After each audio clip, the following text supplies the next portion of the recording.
Well, good morning, kids. Pastor Al here. Glad you could spend just a few minutes with me this morning. I know probably you don't spend a lot of time watching the news, and I know sometimes some of your parents don't want you watching the news. But you probably heard that there was an absolutely enormous earthquake in the country of Turkey, way in the other side of the world, about a week ago. And a great many buildings fell down. And sadly, many people were hurt and many people were killed. Interestingly enough, this is one of the first areas that people began to talk about Jesus in after his resurrection among the non-Jews. In fact, the town that suffered a lot of damage was the first place that Christians were called Christians. Now, if you've watched any of the recovery efforts, you know that people from all over the world have rushed to send help to these people. Rescue crews especially, to try to find people that have been buried under the fallen buildings. And we're still receiving reports a week later of people being saved alive. And there's a very, very important piece of the rescue teams that has been rushing there from all over the world that make a huge difference. And you know what those are? Dogs. In northern Syria today. Search and rescue dogs from all over the world are being deployed to Turkey and Syria after a 7.8 magnitude earthquake hit the Turkey-Syria border Monday morning.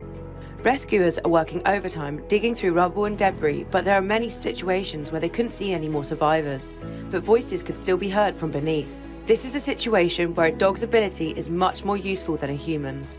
Well, international aid has been pledged and more help is on the way from various countries across the world. And one aspect of that crucial assistance is rescue dogs. One organisation that scrambled to get help to location in Turkey is Rare Dog.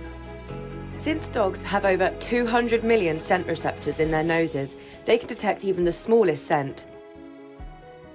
To put things into perspective, you and I only have about 5 million.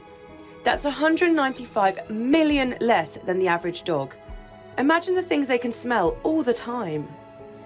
These dogs are so tuned into their nose that they can follow trails that are months or years old. Some can even catch a scent of a piece of clothing that hasn't been worn in decades.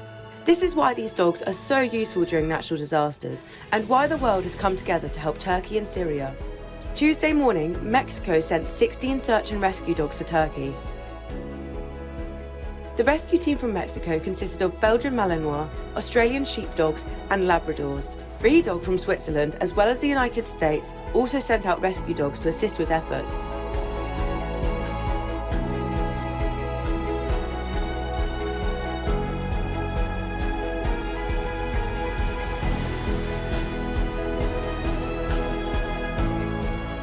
A dog's ability is so much more than just the scent. Linda from Dog, Switzerland, told BBC News exactly how a search and rescue dog indicates that they've caught a scent. When the dog finds human scent, the dog has been taught to show us by barking and putting a paw to that place so that we know as precisely as possible where the scent is coming out of the rubble. Again, we truly do not deserve dogs, but yet they do us a service every single day. In fact, as I was getting ready to do this and doing a little research, one particular dog caught my eye. It was a picture of him and his handler. From South Korea. They had sent a whole group of dogs and rescue workers there to find people. And I noted that not only was this dog searching through the rubble, but that early on when he got there, he hurt his paw. He stepped on something sharp, and you can only imagine all of the sharp stuff that must be there that a dog is climbing around on. And what they did is they just bandaged up his foot, and he just went right back to work like nothing had happened. That's the kind of dogs they are. They're really excited about what they do, and I don't know if they know exactly how big a difference they make, but their noses are so incredible. They find people buried under the rubble that we couldn't find it any other way. Now, here's my very simple lesson for today. Ask yourself, can those dogs dig the people out of the rubble? Well, they're pretty good diggers, but not at all. You know, there's a lot of things they can't do there that need to be done. But they do one thing that's very, very important. They use a very special gift they have, and that special gift makes a huge difference. Now, I want to tell you that the Bible tells us, and we understand, that everybody has a gift. It's different for different people. Some things, people do some things well. Some people don't, but they have something else they do that's good.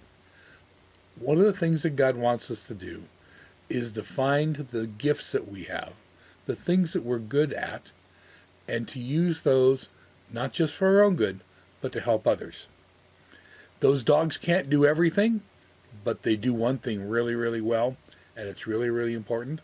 And I'm going to tell you, as you go through life, you're going to find that you can't do everything, but there are going to be one or two things that you do really, really well, and they can use to help the church, help your community, and help your world. So find those things that you're good at. Make sure that you develop those skills and those talents so that you can use them. You can't fix everything, but you can be a part of the team that does an incredible amount of good in this world. God wants you to use the gifts He's given you. Friends, have a great week. I will talk with you next time. Bye.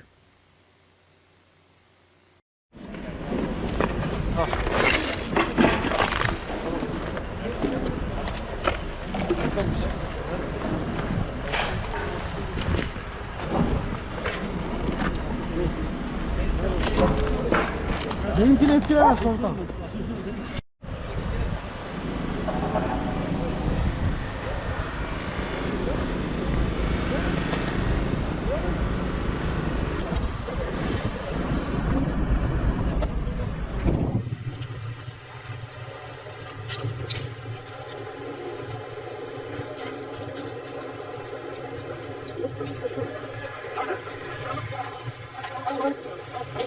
Thank you.